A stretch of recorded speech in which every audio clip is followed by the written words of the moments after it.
Right, Neil Sean here on Your Entertainment News with a very special guest who's got a very special book. In fact, you tell them the name of the book, Tom. Well, it's called Cooking in the Crown, Royal Recipes from Queen Victoria to King Charles III. Now, remember, Tom, if you miss it, you miss out. Don't miss Tom today on Your Entertainment News. So just say yes and I can start away. Okay, go for it. Okay. Right.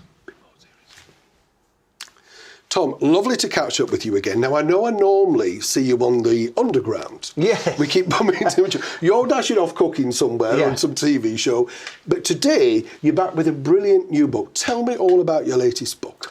Well, it's called Cooking in the Crown. 25 years I've been a food writer. 25 years I've avoided the topic of the royal family for obvious reasons. You know, my mother married the Prince of Wales in 2005, and now, of course, King and Queen. So it was always been fascinating, royal food, and it's from Victoria to King Charles. It was originally from Queen Victoria to Queen Elizabeth II, and of course when she very sadly died, the king came in, so it got a little closer to home. But I was very conscious of this not being some sort of nepo middle-age, look at my access, I wanted to be a cookbook first and foremost, but I also wanted to be filled with history. And so I think if you're expecting the inside sort of skinny on how my mother and stepfather eat and exactly how you'll be disappointed. It's taking everyone. So you've got Victoria, Edward VII, George V, George VI, Edward VIII briefly, and then into, of course, Queen Elizabeth II and King Charles. So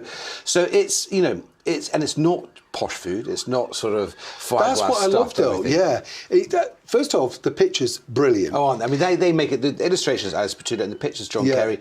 These are group efforts. These books. If I sit there and go, "Isn't it wonderful?" The magic really is the beautiful drawings and the beautiful photographs. Well, they come to life, and you actually. I'm not saying this to be oily, but I think.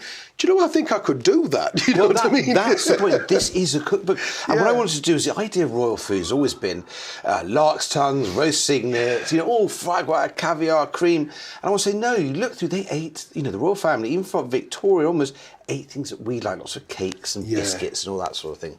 What was, the era that fascinates me, actually, is the Victoria and Edwardian era. Yeah.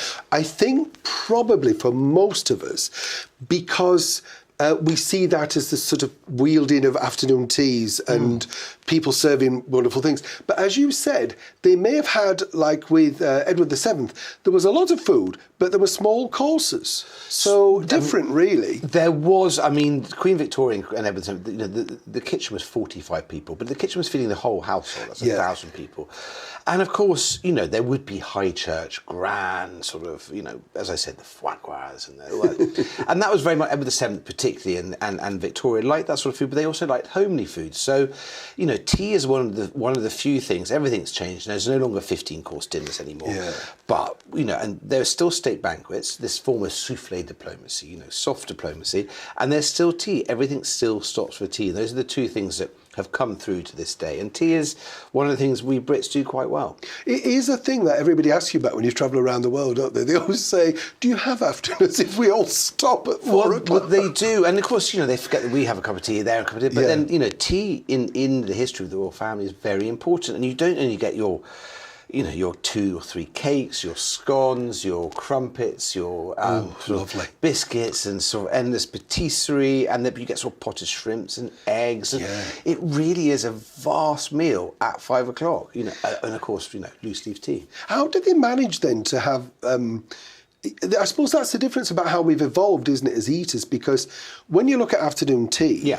I'd be stuffed. I don't know about you, but I couldn't go and then have a meal at like 8 o'clock, 9 o'clock. So I think I might have a bowl of soup or beans on toast or something. But you think, oh no, how did they manage to get through that? What was different about that, generation? Well, Queen Victoria and Edward VII, they could eat. They really could. But of course they wouldn't eat every single bit of the 12 or 14 courses. And there was very much one of the perks of working in the royal household. You weren't paid that much. You got free accommodation and very good food. So of course the moment it was cleared away, and Queen Victoria is a very, very fast eater. As her uncle said, she was a gobbler.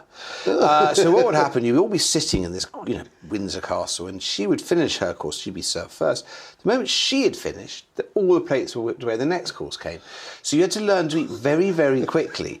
And it's of course, not a bad idea, that. No, but, you really did, and this was 12, 14 courses, So you just did it and didn't have a choice. So it was, they did eat, but they didn't eat quite what we didn't eat. Everything was there. And of course, the perk of being there's, it was from the senior staff all the way down, would get the best bits and the choice bits. So it really was, they did eat well. And, I think the Queen Victoria was, by all accounts, she was definitely on the sort of plumper side towards the end, as we see by the pictures. But we all are. Yeah, of course we are. I look at pictures when I was young, we all go. And then Edward VII again was, he had a healthy frame, he had a healthy appetite. But they did, back in those days, even if you were the monarch, you were doing a lot more physical exercise. The central heating wasn't quite, you would be, especially if you were Edward VII or George V, you'd be shooting, you'd be racing, you'd be walking. There was very much outdoors. You did much more, and even, whether you were royals or aristocrats or all the way down, you did rather more than you do these days. Do you know, when I look at your career, what I find fascinating is one of the things that I found interesting was when you first moved into the world of work, your job was to look after Hollywood stars. Yeah, very bad. And but I did a similar thing, and it's hard. It's actually harder work than you realise because they want to go out, you've got to go out. Well, it was, talent. I saw that the BBC are not allowed to call their talent anymore, but talent was just a name for, they might not have been talented. Some of them, many of them were, but it was a talent. So. If, and I must have been 19, 20, if suddenly Alicia Silverstone was, would you like to look after her? I had no real issue with that, fine, off we go. Yeah, but you're young and you think, and it is actually quite exciting because they take you into places you've never been. Yeah. So you kind of think, oh, right, I've never actually had tea in here or whatever, And they were always staying in wonderful suites and, they'd come over where they were working for entertainment or Miramax or New Line or whoever they were. And as someone who loves films, it was my ideal job. I wasn't particularly good at it. I did the press releases. I handheld, as we call it, talent. And it That's was really hard nice. work, though, Tom. Well, it was. Some are lovely, and some, as you well know, there are some nightmares. It's usually the people, as a rule of thumb, who are most successful, who are most secure. Yeah, they'll be polite. And I was a nothing, So I was making tea and coffee. There's no reason. The people who would be nice are the sort of people who'd be nice to everyone for no reason. Yeah, it's interesting, though. You really see people's true characters because you were there right at the bottom, just looking up and observing. You were just getting them stuff. You were the dog's body.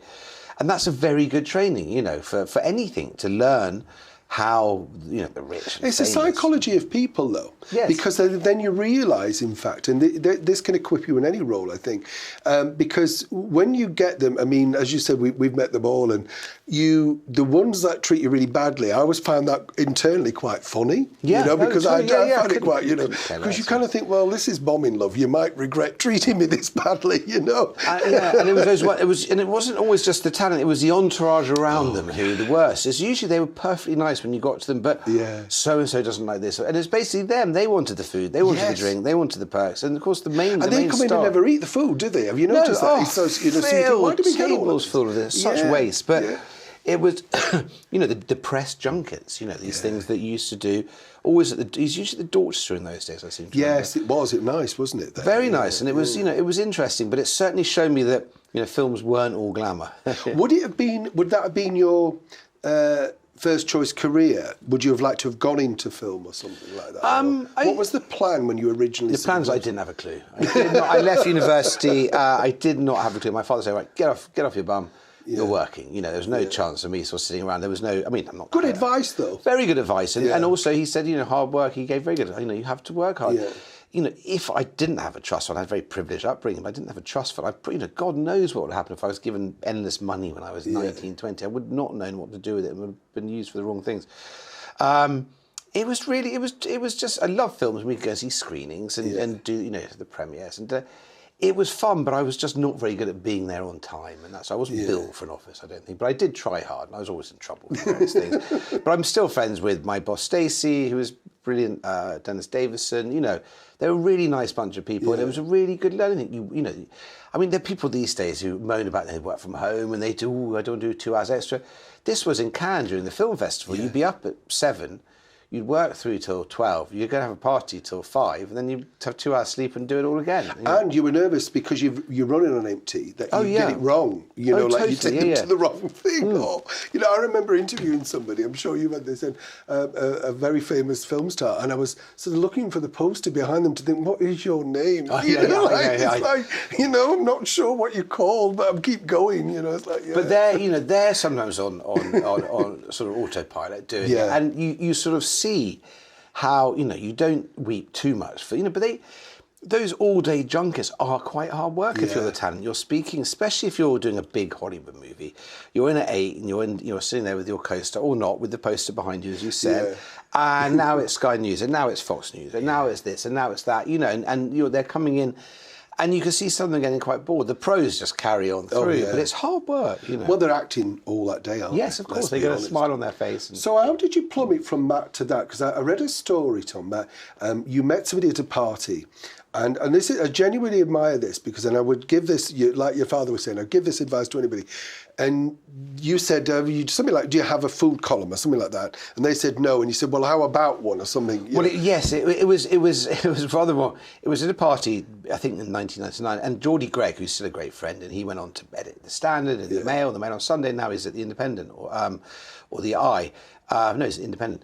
And he was just become editor of Talent. He'd just been he'd been books editor, I think, or New York editor of the Sunday Times. And anyway, and the reason I went, it was Tatler magazine, that, you know, as you well know, it's a glossy, posh magazine. Yeah. I wouldn't have gone to the editor of the Socialist Worker or the Red Star to do it. So I went to Geordie and said, oh, you know, would you like a food column? And then he sort of said, okay, you know, his ears pricked up. And so, like anything in journalism, you know, I did my first column. It was about orphans of school food. He liked it, and I was there for another 7 or 8 years. So that was great. And that, of course, you know, one thing leads to another. You started doing GQ and Esquire. Then I went to the Mail on Sunday separately. And suddenly I got to the point, I thought, oh my God, I can make a living off 2 things I love, which is writing and food. I did English University, which gives you a good basis of literature, if nothing else. And it was. You're a good writer, though, Tom. Well, you're very kind. He does, you know, you can.